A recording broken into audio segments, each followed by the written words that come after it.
this, right? Because I know one thing that comes up, like non-monogamy and the openness and other partners is something that I think a lot of people, no matter what their relationship choice is, I think a lot of people fantasize about this, right? Fantasize about that novel new partner.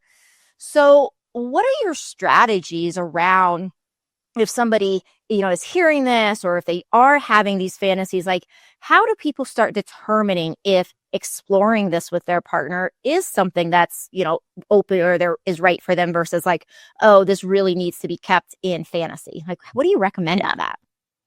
Well, I think starting with curiosity over conviction is something I like to say. Right now, all you know is that you're curious. That's great. That doesn't mean you go to a sex party tomorrow or you bring a third person into your bedroom, right? This means you're curious. You want to learn more. I like to use metaphors. I'm a whore for metaphors. So you're going to hear me use a number. I love it. If you know you're interested in swimming, you don't just go dive into the Pacific Ocean, right? You find a teacher, a local pool, you get some lessons, some group lessons, some individual lessons. You try it out in the pool, then you get into, bigger waters. It's a process, right? So right now you're just curious to learn more. You don't even know what this thing is necessarily or what it's going to mean to you and what your needs are. So right now you just want to learn.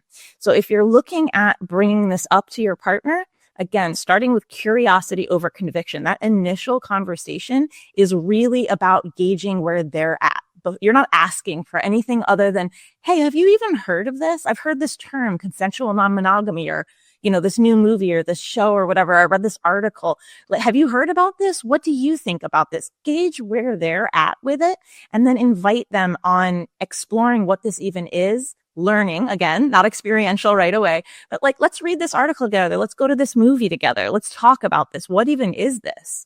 That is step one before anything else happens.